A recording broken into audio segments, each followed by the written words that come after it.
Vésperas do leilão do túnel Santos-Guarujá, Guarujá-Santos, marcado para 5 de setembro, faltam pouquíssimos dias. Uma decisão do Tribunal de Contas da União, o TCU, e um novo impasse do governo federal com o governo de São Paulo ameaçam atrasar este processo. Daniel Hittner, diretor da CNN em Brasília, explica pra gente um projeto que demorou século, né? Se mede em século o atraso deste projeto, pode atrasar mais dias. Hittner, que história é essa? Boa noite. Vamos lá, Naka. Boa noite para você, boa noite a todos. A gente está muito perto do leilão, como você disse, antes até de 5 de setembro. No dia 2 de setembro é a data prevista para a entrega das propostas. Dois grupos, pelo menos, aparentemente entram. O projeto desperta o interesse de muitos investidores. Houve roadshows para a Europa, para a Ásia, despertou bastante interesse, mas dois grupos aparentemente vêm forte, são considerados favoritos. A construtora portuguesa Mota-Engil, que tem uma participação acionária muito relevante do grupo chinês CCCC, e uma dobradinha entre Odebrecht e a Allia, que é um braço ali da antiga Queiroz Galvão. Então, pelo menos dois grupos, há uma perspectiva grande de que entrem. A proposta teria que ser entregue em 2 de setembro para o leilão, para o certame, para a concorrência na B3, efetivamente no dia 5 de setembro. O que aconteceu? É um leilão, Naka, é uma PPP, uma parceria público-privada que tem dinheiro do governo federal e tem dinheiro do estado de São Paulo, além de uma complementação ali, 10, 15% do investimento total do setor privado, por isso que é também privada, é uma parceria público-privada. E o leilão já teve ali muita diferença, divergência entre São Paulo e a União, porque a gente está falando de dois potenciais adversários nas eleições presidenciais de 2026, Lula e Tarcísio de Freitas. Eles se entenderam nesse ponto, participaram de cerimônia juntos, mas nas últimas semanas o clima já tinha dado uma azedada em termos políticos a partir de tudo que a gente está vendo com tarifaço, julgamento de Jair Bolsonaro, algumas declarações de Tarcísio de Freitas que caíram mal no Palácio do Planalto. Como isso bate no leilão? Bom, até agora ninguém sabe, estava mais ou menos blindado. O que aconteceu de concreto, de objetivo? Um documento, um relatório da unidade técnica do TCU voltada para portos e ferrovias, que encontrou alguns pontos ali, Naka, que há 15 dias de um leilão não eram para estar sendo debatidos. É normal que haja complicações numa modelagem, mas não há 15 dias do leilão. O que o TCU destacou ali? Que ainda há pendência sobre a matriz de risco que não considera especificidades de um túnel imerso, que é uma tecnologia que ainda não existe no país, fragilidade na governança interfederativa do projeto, indefinição sobre a titularidade do ativo depois da concessão, ou seja, depois de 30 anos de concessão, o túnel vai para o governo federal ou vai para o estado de São Paulo? Um instrumento jurídico específico que discipline a transferência, o aporte de verbas federais nessa PPP. Tudo isso ainda não está claro no convênio que foi feito entre União e o Estado de São Paulo. O relatório foi para o gabinete do ministro Bruno Dantas, do TCU, que é o relator do processo. O Bruno Dantas tinha ali elementos para até dar uma cautelar, suspendendo o leilão, mas não foi isso que ele optou. Ele optou por emitir um despacho em que pede 5 dias para que os atores se manifestem e apresentem clareza sobre esses pontos que eu repito.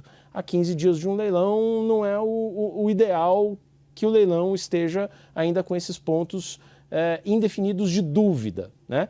Bruno Dantas deu 5 dias para todo mundo se manifestar.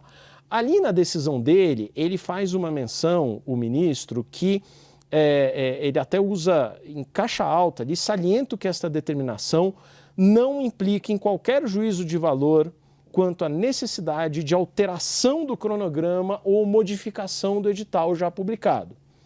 Mas dependendo do que vier das partes, do Ministério de Portos e Aeroportos, da Autoridade Portuária de Santos, dependendo do que vier, isso pode subir no telhado. É preciso lembrar que há um mau humor politicamente no Palácio do Planalto com as declarações de Tarcísio de Freitas. Isso chegou no leilão? Não chegou. Mas não dá para a gente encarar como 100% técnico, sempre tem essa questão política. Em paralelo, o Ministério de Portos e Aeroportos já havia cobrado, já houve uma troca de ofício, o Ministério de Portos e Aeroportos, que é responsável pelo projeto, já havia cobrado o governo de São Paulo sobre alguns pontos, alguns aditivos relacionados a esse acordo governo federal e Estado de São Paulo. E o Estado de São Paulo discordou. Basicamente o seguinte: a União quer que a Autoridade Portuária de Santos seja responsável pela fiscalização da obra e o Palácio dos Bandeirantes não quer. Então, você tem ali alguns elementos, há 15 dias praticamente da entrega das propostas, que não é legal de ter, Naka. Assim, isso vai adiar o leilão. Meu sentimento, se eu tivesse que aqui fazer uma aposta com você, é que o leilão se mantém no dia 5 de setembro com as entregas no dia 2. Mas você tem um elemento de incerteza e existe algum risco de atrasar. Eu queria, por dever de ofício aqui, a Secretaria de Parcerias de Investimentos de São Paulo, que é comandada pelo Rafael Benini, um técnico de imenso respeito no setor privado, me mandou uma nota dizendo que o projeto foi desenvolvido em diálogo, de forma transparente, com base em estudos técnicos robustos e nas melhores práticas internacionais, que as questões pontuais estão sendo tratadas em conjunto com a União, sem impacto no cronograma e manifestando, sim, otimismo de que o leilão esteja de pé no dia 5 de setembro. Como eu disse, se eu tivesse que apostar aqui, Naka, eu apostaria que o leilão fica de pé. Mas você tem um elemento de incerteza, você tem um despacho do ministro relator do TCU cobrando esclarecimentos a 15 dias do leilão.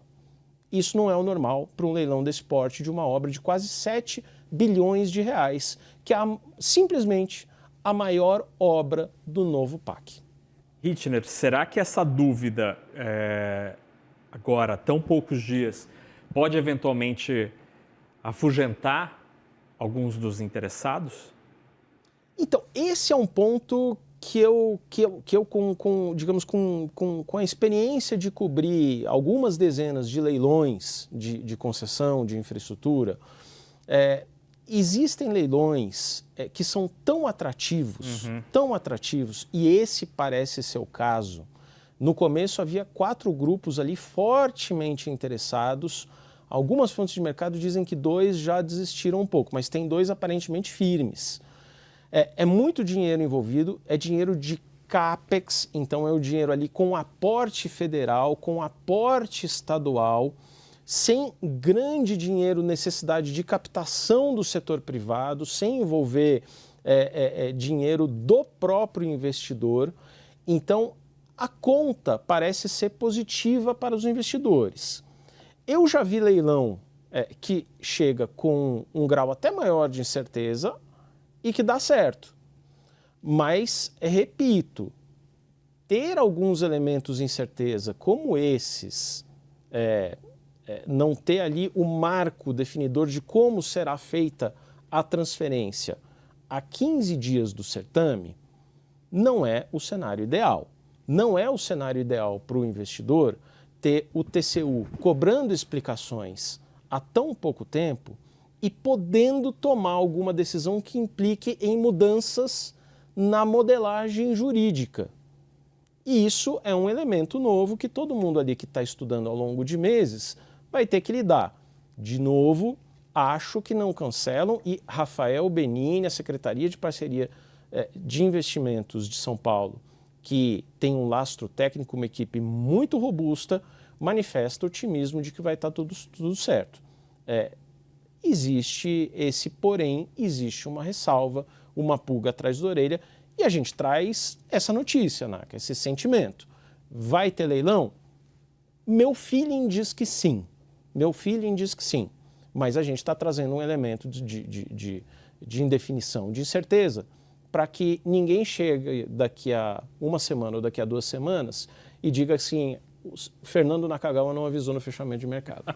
Quem está avisando é Daniel Hittner, o homem que mais entende de infraestrutura na imprensa brasileira. Hitchner, tomara que os técnicos e os policymakers do governo federal, do governo de São Paulo, da autoridade portuária, acelerem o digitar e esclareçam estas dúvidas muito brevemente para que o leilão possa acontecer. Hitchner, obrigado pelas informações, meu caro. Que bom tê-lo aqui. Obrigado a você, Naka. Um abraço, boa noite.